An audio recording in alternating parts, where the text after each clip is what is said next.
Ready? Sissy? Let's do it. Now. Alright, we're going to talk about the 1983 Suzuki RM250D. I purchased one of these back in 1984 as a leftover, brand new. There I am in Cle Elum, east of the mountains, Washington, back in 1984-ish. There I am on the starting line back in 1984-ish, 85-ish, at a B-class hare scramble at Capitol Forest, which I actually hole shot that hare scramble. There I am back in 1982 with my dad's Suzuki RM465, brand new. Regrettably, I sold the 1998 CR500 a little less than a year ago because your life changes and things happen and yada yada. I sold that for a lot less money than what they're bringing today. They have skyrocketed just in the last year. This is my that's my Fox jersey from back in. Actually, no, I'm not wearing that. Am I wearing that over there? No. That's a yellow Fox jersey, obviously, and my Bell Moto 3. Yeah, so that's my original jersey from back in the 80s. So we have the 1983 Suzuki RM250D and the 1982 Suzuki RM250Z was the hot bike of 1982. It won Motocross Action's shootout because of the power band. It had a works type power band. It handled great, and yeah. But then 1983 rolls around, and this comes out, and it's detuned because they thought that the 1982 was just a little bit too hard to handle. So they added, I have read this, I have not verified that they added a little bit of weight to the crank and or the flywheel, and they changed the head, they changed the timing, and yeah, so they detuned it. So there was a lot of leftovers, and that's why I bought it, because it was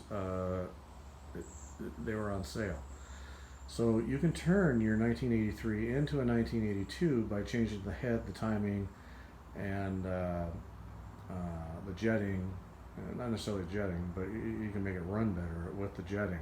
The stock pipe actually, from what I've read, pulls the most horsepower.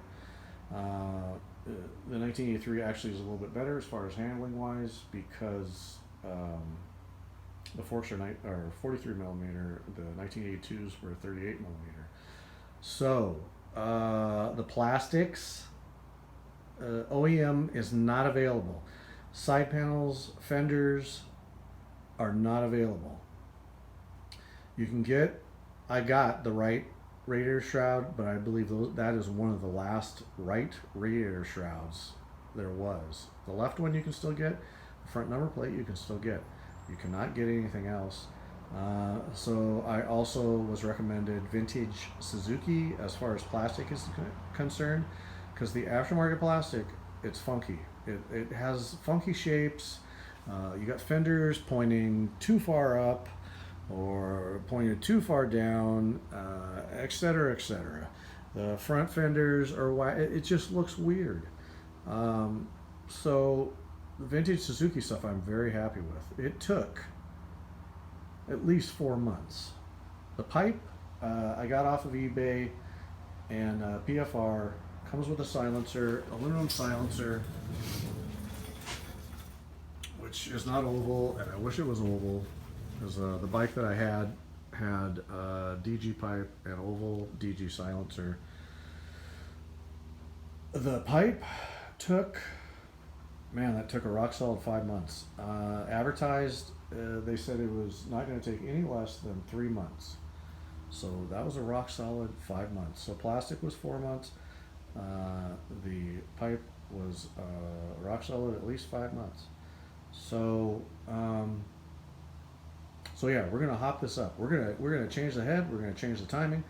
I already got a twin air air filter in there, brand new. The carburetor is going to be stock, but we're going to rejet it, and or at least my jetting specs. I actually have the jetting specs from 1984, and with the DG pipe, that was jetted to perfection. We've got Boys and Reeds, which I did not have back in 1984. So ride along with me as we hop this thing up.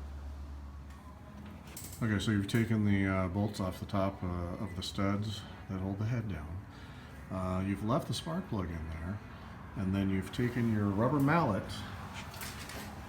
and you have struck the inlet for the radiator, from the radiator, and you probably have a little bit of corrosion and stuff because this one's never been taken apart. So tap on that over there, and then I take like a little gasket scraper thing and very gingerly get up underneath there and do a little twist action back and forth, and it has to come straight up and off there. It's not going to come up, so you can't cock it on one side. And so then you once you got it loose, then you can rock it back and forth and pull it up if I was using two hands. Okay, so I took the hose off of the radiator, the lower one there, and I took the reservoir for the shock off just to get some accessibility. And very delicately take your gasket scraper and try to push it, because I had the paper towel in there, so if crap goes in there, when you pull it back out, it kind of pulls it back out. And you can also take a shop vac with one of those little brushes on it and get in there before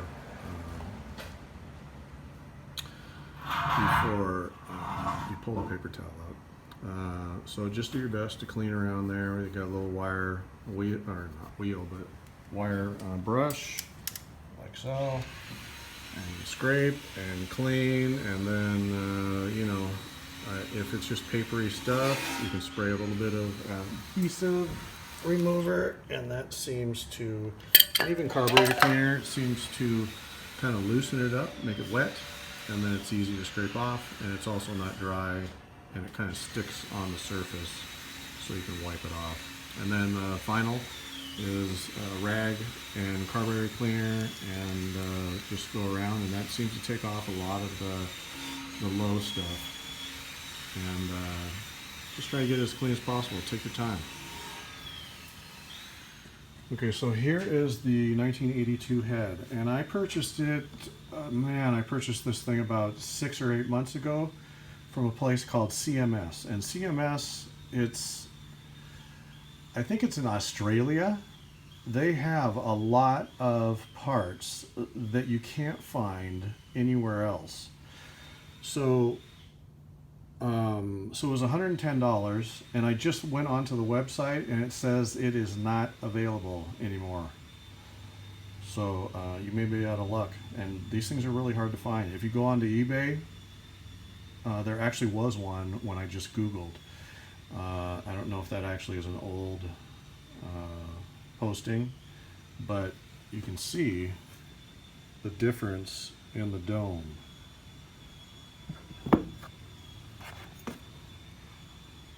This is basically just like a dish, one big dish, whereas this one is slightly dished up there and then completely dished in the center. So there definitely is a difference between these heads. But anyway, CMS has a lot of stuff, and it's pretty much for everything. This stinking moped, and that thing was only made 2 years, and they had some parts for it, whereas nobody else had parts. Anyway.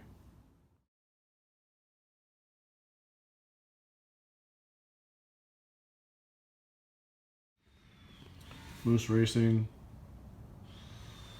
head gasket. I think there's a water pump gasket in here too, and a base gasket. $12. There you go. Okay, so we've placed the head gasket on there. We have placed the head down. Make sure that your inlet is in the right place.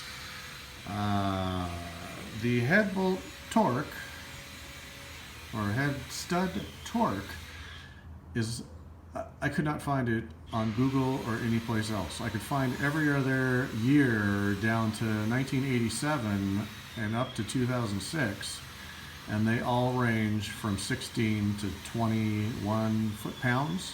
So we're going to do 20, and there can't be too much difference between all these RM two-stroke 250s.